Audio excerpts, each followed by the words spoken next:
सभी भाइयों एवं बहनों को सादर प्रणाम। तो आज हम परम पूज्य गुरुदेव की बोधनी में समझेंगे कि मन को भगवान के साथ किस तरह से जोड़ें। तो सबसे पहले एक साथ एक सेकंड में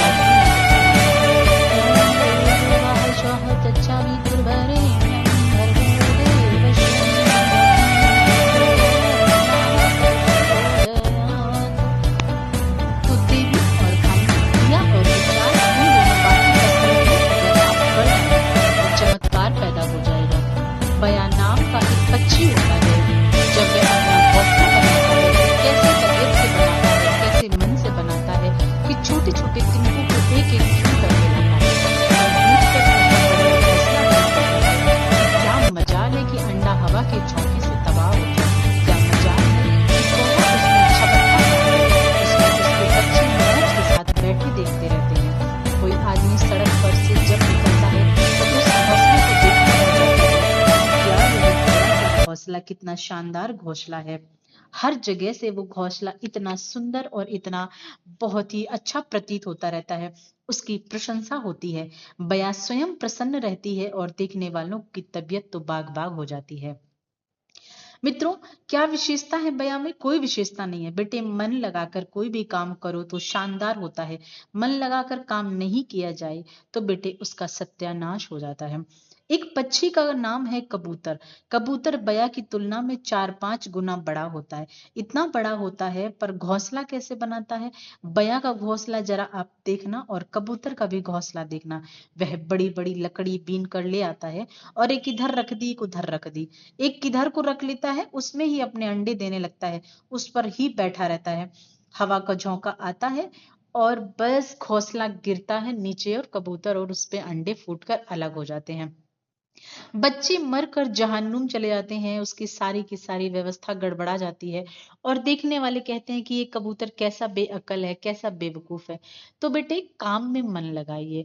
मैं क्या कहता हूँ, यह कहता हूँ कि अपने सामान्य जीवन के सारे क्रियाकलाप, चाहे वे बहिरंग जीवन के हों या अंतरंग जीवन के, मामूली काम के लिए भी अगर आपने अपने मन में तबीयत नहीं लगाई, आपने अपने मन को नहीं लगाया, तब काम बड़ा ही फूहड़ कुरूप बेसिलसिले का बेहुदा बेढंगा हो जाएगा।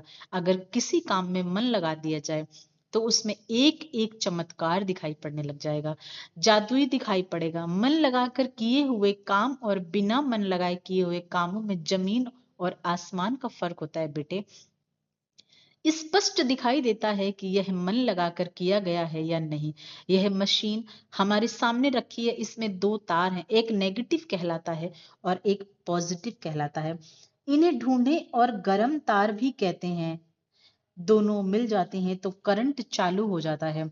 अगर दोनों को अलग कर देते हैं तो एक तार बेकार सा हो जाता है, दूसरा भी बेकार पड़ा हुआ है, कुछ काम आता नहीं। शरीर को हम अलग अलग कर दें, मन को हम अलग कर दें, दोनों को हम समन्वय ना करें तो हमारे जो भी काम होंगे बेसिलसिले बेअकल जैसे बेहुदे जैसे लगेंगे। मित्रों, एक काम है भजन। भजन के संबंध में भी यही बात है। बिना मन से किया हुआ भजन और मन से किए हुए भजन में जमीन और आसमान का फर्क होता है। बिना मन से किया हुआ भजन ऐसा है जिसमें केवल जबान की नोक की लपलपाती और हाथों की उंगलियों की नोक की हेराफेरी की क्रिया भर रहती है। चावल यहाँ रख दिया गया, नमस्कारम करोमि जैसी क्रियाएं, दीपक इधर का उधर किया, आरती उतार दी, यह कर दिया वह कर दिया, हाथों की हेरा फेरी, वस्तुओं की अल्टा पलटी और जीभ की लपलपाई, बस भजन हो गया। अच्छा तो हो गया, अनुष्ठान हो गई, साधना नहीं। नहीं बेटे, कुछ नहीं हुआ। यह तो केवल शारीरिक क्रिया हुई है। शरीर की क्रियाओं का जो फल मिलना चाहिए बस वही मिलता है, इससे ज्यादा कुछ और फल नहीं मिल सकता। अब मन भाग क्यों जाता है बेटे? तो सुनो मित्रों, अगर साधना का चमत्कार आपको देखने का मन हो और साधना से सिद्धि की जो बात बताई गई है वह करना हो, तो आपको पहला काम क्या करना पड़ेगा? आपको सबसे पहले अपने काम में भी मन लगाना पड़ेगा। कोई भी काम हो जिसमें भजन भी शामिल हो, मन लगाकर करना पड़ेगा। भजन के साथ में मन लगाना चाहिए।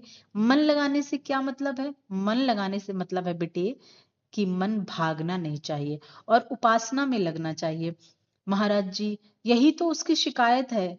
क्या शिकायत है? मन भाग जाता है, अच्छा, तो आप यह शिकायत है? चलिए हम आपको बताते हैं। फिर मन भाग जाए तो आप हमसे कहना। अब क्या करें? बेटे, मन को किसी काम में लगाया जाए। मन की बनावट ऐसी है कि जब कोई काम नहीं होगा तो मन भाग जाएगा। जब मन के भागने की आप शिकायत करते हैं तो मैं हमेशा उसका उत्तर यह देता हूं कि शायद आपने मन को किसी काम में नहीं लगाया होगा। मन को काम में नहीं लगाया जाएगा तो मन भागेगा। घोड़े को आप अपने काम में लगा दीजिए, तांगे में पिरो दीजिए, सवारी में चला दीजिए, कहीं भी लगा दीजिए तो घोड़ा क्यों भागेगा? घोड़ा काम में लगा रहेगा। घोड़े को आप खोल दीजिए, उसके गले में से रस्सी हटा दीजिए, फिर देखिए घोड़ा भागेगा ही। फिर आप कहेंगे कि साहब हमारा घोड़ा भाग गया। बैल को आप खाली गाड़ी छोड़ दीजिए, वह भाग जाएगा। मित्रों, उपासना के समय भी हम अक्सर अपने मन को खाली छोड़ देते हैं, छुट्टल छोड़ देते हैं। उसे कोई काम सौंपते ही नहीं है, कोई जिम्मेदारी नहीं देते हैं। इसीलिए मन हमारा भाग जाता है। मन भागेगा नहीं तो क्या करेगा? नहीं साहब, मन भागना नहीं चाहिए। बेटे, मन भागेगा नहीं तो क्या करेगा? भागना तो उसकी आदत है। उसकी तो बनावट ही ऐसी है, उसकी संरचना ही ऐसी है, उसकी इलेक्ट्रॉनिक संरचना ही ऐसे ढंग से की गई है कि उसको भागना चाहिए। भागना तो उसका स्वाभाविक गुण है। अगर वह भागेगा नहीं तो आदमी या तो सिद्ध पुरुष हो जाएगा, समाधि में चला जाएगा, या फिर पागल हो जाएगा। दो में से एक काम हो जाएगा। मन को तो भागना ही चाहिए, भागना उसका स्वाभाविक गुण है, इसलिए उसका कोई कसूर नहीं है। मन का भागना बंद कीजिए। नहीं बेटे, यह नहीं हो सकता। मन का भागना बंद करने के क्या तरीके हैं? अब मैं ये बताता हूँ। यह मैं कल आपको समझा रहा था कि उपासना के साथ, क्रिया के साथ मन को भी लगाइए। मन कैसे लगाएं बेटे? मैं यही तो समझा रहा था। प्रत्येक क्रिया के साथ क्या संकेत जुड़े हुए हैं, क्या शिक्षण हुआ है, उस पर गौर कीजिए। साथ ही यह भी गौर कीजिए कि किस काम के लिए आपने ये क्रिया की है। जिस काम के लिए भी ये क्रिया की जा रही है, क्रियाएं जो भी की जा रही हैं, उनका उद्देश्य क्या है? आम लोगों ने जो क्रियाओं को यह समझ रखा है कि कोई ऐसी बात नहीं। जब कुछ लोगों का यह भी ख्याल है कि क्रियाओं को देखकर भगवान भी प्रसन्न हो जाते हैं। क्या कह रहे हो? बच्चों जैसी उल्टी पुल्टी हरकतें करते। मम्मी, हम ये घर बना रहे हैं। हाँ, बहुत खूब बेटे, अच्छा है, घर बनाओ। भगवान जी, हमारे बच्चे को गायत्री मंत्र आता है। कैसा गायत्री मंत्र आता है? ओम भूम भू भुआ। अच्छा, तो तू भी ऐसे ही ओम भूम भूम कर लेता है? भगवान जी वैसे तो समझते हैं कि आदमी जबान से क्या क्या बकवास कर लेता है। अब चलिए मैं आपको मंत्रों को बकवास कहता हूँ। जीभ की नोक से आप क्या बकबक मचाते रहते हैं? उससे भगवान प्रसन्न नहीं होते। तो क्या केवल हाथों की उल्टा पुल्टी और जीभ की नोकझोंक और हेराफेरी से भगवान प्रसन्न होंगे? हाँ बेटे, नहीं होता है। तो किससे प्रसन्न होते हैं? आपके मन से, हृदय से और भावनाओं से। चेतना व चिंतन का मेल हो। मित्रों, आपका जो वास्तविक अस्तित्व है, जो हाथ नहीं आता, वह पदार्थ नहीं है, चावल और धूप बत्ती नहीं है, जीव की नोक नहीं है। आपका जो वास्तविक अस्तित्व है, जिसके द्वारा भजन किया जाना चाहिए, वह आपका चिंतन, चेतना चिंतन से ताल्लुक रखती है। चेतना का स्रोत है चिंतन। चिंतन को कहाँ लगाएं? सीधी सी बात है। चिंतन कहाँ लग रहा है, यह आप देखें। आप कहीं लग रहे हो, जीभ कहीं लग रही है, वस्तुएं कहीं भी रखी हो, माला कहीं भी चल रही हो, पर बेटे आप यह बताइए आपका चिंतन कहाँ लग रहा है? गुरुजी, चिंतन तो भागता रहता है। तो बेटे कहाँ हो रहा है चिंतन? चिंतन को लगाने का उद्देश्य यह है, जिस काम के लिए जो क्रियाएं कराई जा रही हैं, वो क्रियाएं सफल हो रही हैं या नहीं हो रही हैं। आप उस इशारे पर आ जाइए कि उस इशारे के साथ में आपका क्या चिंतन करना चाहिए। बेटे, हम सवेरे आत्म ध्यान कराते हैं। आत्म ध्यान कराने के साथ साथ जो सजेशन देते हैं, निर्देशन देते हैं, इसका क्या मतलब है? निर्देशन से मतलब है कि जिस समय हम जो बात कहें, वैसे ही आपका विचार चलना चाहिए। जो हम कहें, जैसी वैसी ही कल्पना कीजिए। हमने कहा सप्त ऋषियों का तप स्थान। आप ध्यान कीजिए, 7 ऋषि बैठे हुए हैं। बड़ा घना जंगल और सप्त ऋषि समाधि लगाए हुए हैं। यह पुनीत स्थान, जहां उनके शरीर पेड़ों की सघन छाया में है। आप इस तरह की कल्पना कीजिए, मन स्थिर हो जाएगा। बेटे, आपका मन भाग जाए तो हमसे कहना। हम जो बताते हैं उसमें आपको ध्यान लगाना चाहिए। फिर देखिए कैसे मन भाग जाएगा। सवेरे हम आपको जो सजेशन देते हैं, उसके हिसाब से आप अपने चिंतन को और अपने विचारों की श्रेणी को उस पर स्थापित कीजिए, केंद्रित कीजिए। हमने आपसे कहा प्रातः काल का स्वर्णिम सूर्योदय।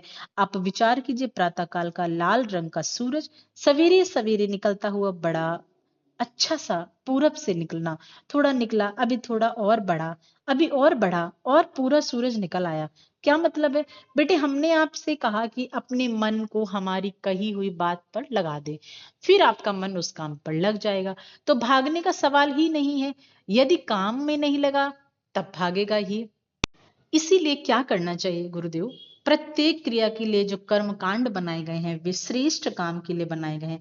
कर्म कांड करते समय आपका ध्यान इस क्रिया पर जाए जो बोल कर तो नहीं बताई गई पर क्रिया के माध्यम से बताई गई है। कल हमने आपको बताया था कि आचमन से हमारी वाणी का परिष्कार होता है। कल जब आप आचमन करें तो यह ध्यान करें, यह विचार करें कि हमारी वाणी का संशोधन हो रहा है। वाणी को हम धो रहे हैं, वाणी को हम साबुन लगा रहे हैं, वाणी पर पत्थर पीट रहे हैं, वाणी की ढलाई हो रही है, वाणी पर पानी डाल रहे हैं। जैसे बच्चा गंदा होता है, टट्टी कर आता है तो उसके ऊपर बाल्टी से पानी डालते हैं, उसे धोते हैं, नहलाते हैं, उसको साफ करते हैं। यह विचार कीजिए कि हमारी वाणी जो अभ्यच्छ खाने की वजह से अवांछनीय हो चुकी है, वार्तालाप करने की वजह से गंदी हो गई है, इसको हम धोते हैं, साफ करते हैं। जैसे धोबी धोबी घाट पर कपड़े ले जाकर पत्थर पर रगड़ता है, और आप कल्पना कीजिए कि अपनी जीभ को धोबी की तरह हम घाट पर ले जाते हैं और पत्थर रगड़ रगड़ कर धोते हैं। पानी का जो हमने आचमन कर लिया उसके सहारे हम अपनी जीभ को दे पिटाई दे पिटाई दे डंडा और उसका सारा कचूमर निकाल देते हैं।